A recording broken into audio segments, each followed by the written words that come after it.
इन दिनों देश की सुप्रसिद्ध कथावाचक जया किशोरी के मुखारबिन से उज्जैन के नागदा में भक्ति की गंगा बह रही है।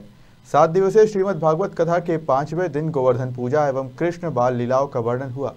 रविवार को स्थानीय सर्किट हाउस में जया किशोरी जी द्वारा प्रेस कॉन्फ्रेंस में पत्रकारों से विभिन्न विषयों पर चर्चा की। प्रसिद्ध कथावाचक और मोटिवेशनल स्पीकर जया किशोरी की संगीतमय श्रीमद् भागवत कथा मध्य प्रदेश के उज्जैन जिले में स्थित नागदा शहर में चल रही है। 7 फरवरी तक आयोजित इस कथा में हर दिन सैकड़ों की संख्या में श्रद्धालु पहुंच रहे हैं। कथा के दौरान जया किशोरी ने सफल जीवन की 3 खास बातें बताई है। इन बातों को आप भी अपने जीवन में उतारें तो निश्चित ही आपका जीवन भी सफल होगा। वारको सिटी में कथा के 5वें दिन गोवर्धन पूजा एवं कृष्ण बाल लीलाओं का वर्णन हुआ। रविवार को स्थानीय सर्किट हाउस में जया किशोरी द्वारा प्रेस कॉन्फ्रेंस में पत्रकारों से विभिन्न विषयों पर चर्चा की। जया किशोरी ने कहा कि मेरे प्रथम गुरु मेरे माता पिता हैं। साथ ही उन्होंने राजनीति के पहलुओं को समझाते हुए कहा कि अगर कृष्ण जैसी राजनीति की जाए तो बिल्कुल खराब नहीं है। खास करके उन क्षेत्रों को शिक्षा नहीं दी जाती थी और आज भी आप देखिए कि लड़कियों के लिए खास करके या कई और भी क्षेत्र हैं जो एजुकेशन के लिए लड़ रहे हैं कि हमें एजुकेशन चाहिए। तो ये बात कितनी पहले उन्होंने कह दी कि ये शिक्षा के अधिकारी है, अर्थ शिक्षा होता है।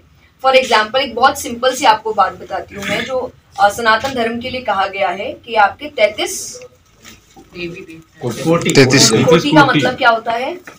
अलग अलग प्रकार। एग्जैक्टली, लेकिन कोटि का एक अर्थ करोड़ भी होता है, जो समझ लिया लोगों ने 33 करोड़ कर दिया गया है। एग्जैक्टली, तो वहां पर भी वहां पर शिक्षा अर्थ है।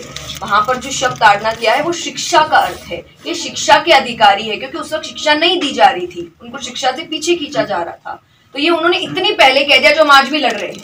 तो अगर उनकी बात पहले समझ गए होते तो आज लड़ने की जरूरत नहीं पड़ती हमें। मेरे माता पिता के संस्कार है। हमारे घर में हमेशा से सत्संग हुए हैं, भजन कीर्तन हुए हैं। हम रोज शाम को हनुमान चालीसा करते थे। मेरे ख्याल से आप 7 साल से ही शायद सत्संग। हाँ जी, मैं भजन मैंने शुरुआत कर दिया था 6-7 साल की उम्र से। तो माहौल हमेशा से वैसा रहा, तो यही सब चीजें हमने हमेशा से सीखी है। एक प्रश्न हो रहा है मेरा कि आपका नाम जया शर्मा है, आपका जया किशोरी कैसे पड़ा नाम? किसने बताया? मेरे गुरुजी हैं, मेरे बड़े हैं। उन्होंने, जैसे हम हमेशा कहते हैं कि घर के जो लड़के होते हैं हम उनको प्यार से कन्हैया कहते हैं, हमारे घर का कान्हा है, तो लड़की घर की राधा क्यों नहीं हो सकती?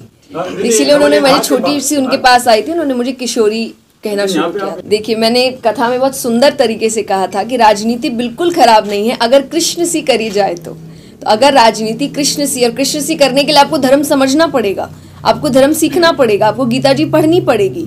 कि जो हम कहते हैं ना, गीता को मानते हैं, गीता की नहीं मानते, तो आपको गीता की माननी पड़ेगी। और अगर आप उसको देखकर राजनीति करते तो उससे अच्छी बात और कुछ नहीं। आप पढ़िए ना, आप खुद पढ़िए। मैं इसीलिए कहूँगी आप किसी को और को मत सुनिए, आप किसी की बात मत सुनिए, आप खुद पढ़िए।